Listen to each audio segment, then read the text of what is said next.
the whole edict to get rid of the mafia from Boston, the Italian mafia.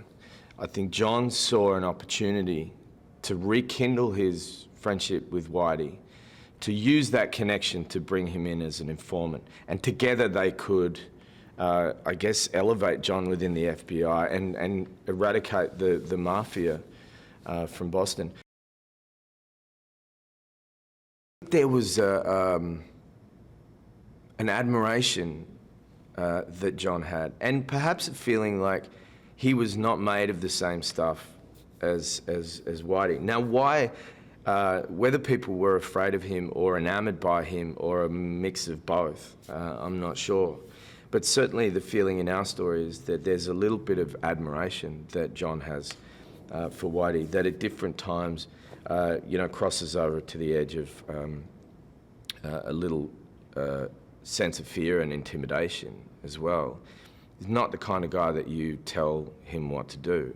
And therefore, when John was in a partnership, what he thought was an equal partnership, the balance starts to tip, because I don't think you end up in an equal partnership with a guy like him.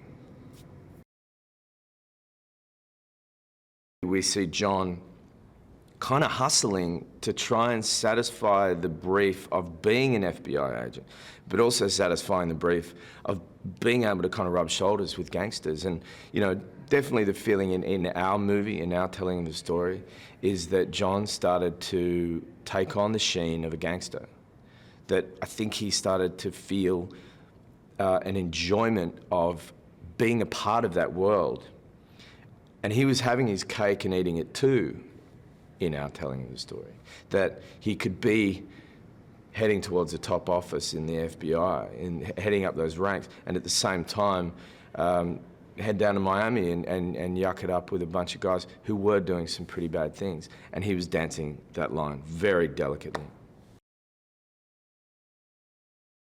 There was a certain amount of fun for me as an actor, going from a place of confident, I'm going to clean up this town and be the good boy at the FBI, to where he ends up at the end of the movie, really squirming under the weight of his own choices, and kind of watching those plates spin, having to spin his own plates, and barely keeping his head above water, and feeling the ability to go into self-sympathy and outward aggression in different parts of the movie felt like good territory to move into as an actor, and I had a lot of fun doing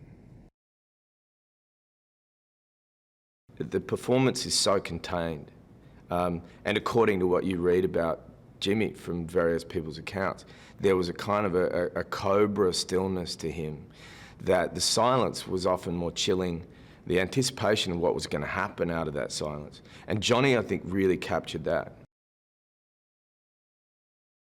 Scott is a very actor-friendly director. He's made 3 films and he just grows in strength with each one.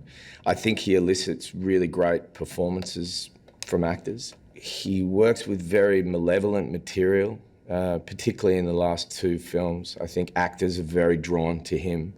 He's amazing on a technical level. He manages to kind of balance his work with the crew and with the actors in a very almost perfect way in my mind. So I loved working with him as an actor, and I liked watching him as a filmmaker, because I'm always learning from filmmakers as well.